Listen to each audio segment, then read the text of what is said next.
Well, hola there, amigos. How are y'all doing this fine day? This video is gonna kinda suck, I can promise you that, because I have spent 9 hours at my school's production of Xanadu. I'm wearing the same shirt as I was last week, aren't I? Such a Robin thing to do. Let's change that, shall we? Much better. I'm not going to participate in Backwards Week by rearranging everything in my video, because pretty much everyone else has done that. I'm going to do something else. There we go, that's pretty much as backwards as you can get. In other backwards topics, when I was in elementary school, you were like the coolest kid if you knew when Backwards Day was. It wasn't like an official thing or anything, but there would be people that would just decide, hey, today's gonna be Backwards Day, so everyone wear their clothes backwards, everyone say everything opposite, and all the kids who don't participate are all losers. As you can probably guess, I was quite often the loser. But hey, what can you do? You can drink coffee, that's what you can do. My day was super mega foxy awesome hot because I found out that 2 of my friends from Xanadu are nerd fighters. Freaking yes, I am so excited. And I found out that they're also both really big Tobuscus fans, which I'm sure Sarah and Izzy approve. Steph, I really liked how in your video you went outside. I often don't leave my room except for that one time I went to West Ed. Besides that, I stay in my room. There's no other place for me to go. Adira, I totally agree with you that we need to start doing more like if this person already has a challenge then it needs to be passed on to someone else, because it is hard to keep track of who has challenges and whatnot. Like I can't remember who has challenges. I know I have 1 challenge this week, but that's all I keep track of.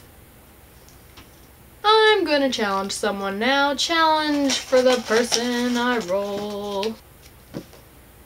This says try to lick your elbow. That was totally the challenge I gave someone last week. Okay, if your house is burning down, what would be the first 5 things that you would grab?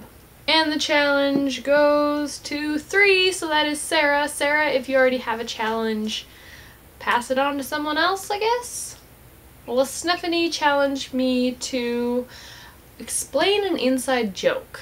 Now the thing about inside jokes is that if you explain them to someone, they kind of become outside jokes. My sisters and my friend Megan and I have a ton of inside jokes. I'm not going to tell you about all of them, of course, because that would not be very fun, but I will pick one to explain to you all.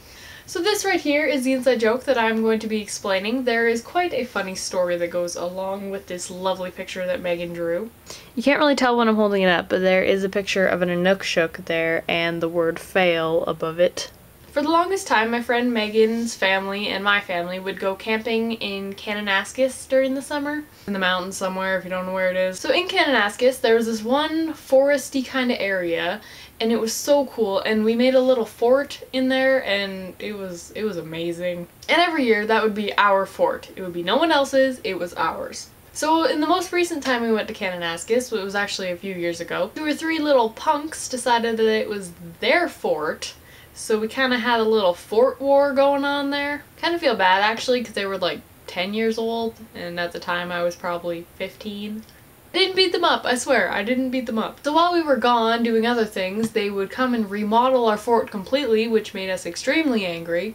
And one thing that they would always do is they would build Inukshuks in our fort. Now, of course, this made us angry. We were just so angry because the walls in our fort were made of rocks, so they would take the wall rocks and they would make Inukshuks in the middle of our fort. So what we did is, in front of one of the biggest Inukshuks that they built, we wrote fail in the dirt in front of it. And after that, they didn't bother us again, so apparently we offended them.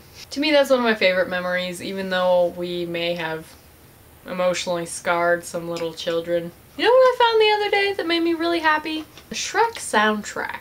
I know every single word to every song on this soundtrack. It was like the soundtrack to my childhood. That and Phil Collins. I had the hugest crush on Phil Collins when I was little. Yeah, he's a balding man. I know, I was just in love with this 40-year-old. I know it's weird, but his music on the Tarzan soundtrack is just amazing, and he's just one attractive bald man. He rocks the baldness. He rocks it, man. Hey, don't judge me. You're judging, I can tell. DFTBA and Sling, I will see you tomorrow.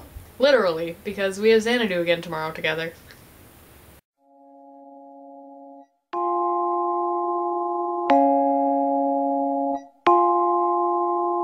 up and away.